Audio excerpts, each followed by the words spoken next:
আমি আর্কিটেক্ট নই। কিছু পাগল আর্কিটেক্ট আছে শুনেছি, যারা বস্তির মতো বসতির মানুষদের জন্য ঘরবাড়ি ডিজাইন করে। এরকম কয়েকজন আর্কিটেক্ট শিক্ষক তাদের স্টুডেন্টদের নিয়ে অন্যরকম এক কাজ করতে যাচ্ছে শুনলাম।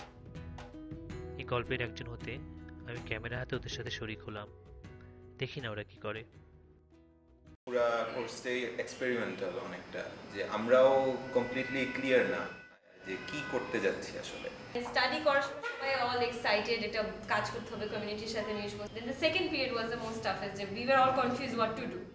প্রথমে একটু শখ ছিল এবং গার্জিয়ানরাও, যখন এই সম্পর্কটা তৈরি হয় এটা কিন্তু স্টুডিওর মধ্যে এই সময়ের মধ্যে আর থাকে না।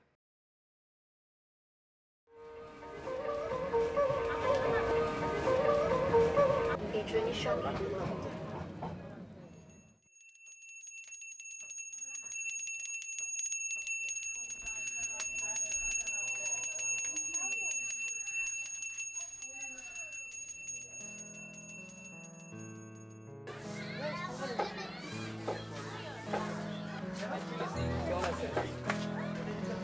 না করেন, এটা করতে করতে আপনার প্রশ্ন আসবে।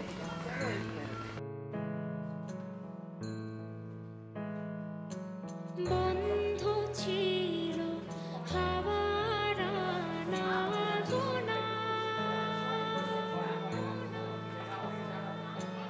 গাইতো ঠিকই পাখি, তোমার হয়নি সে গান, হয়নি সে গান শোনা।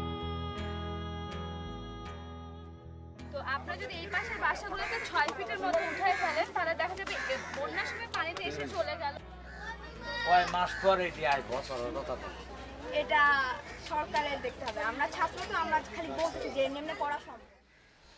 এত ইনভলভমেন্ট এই ধরনের প্রেজেন্টেশন খুব আমি কম দেখেছি। We designed it as an experiment, and what I would say, having seen the work now, and what we can see, I think, is an extremely successful experiment.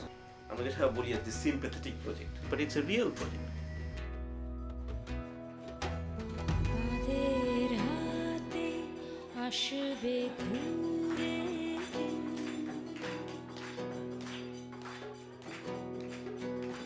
আজ যদি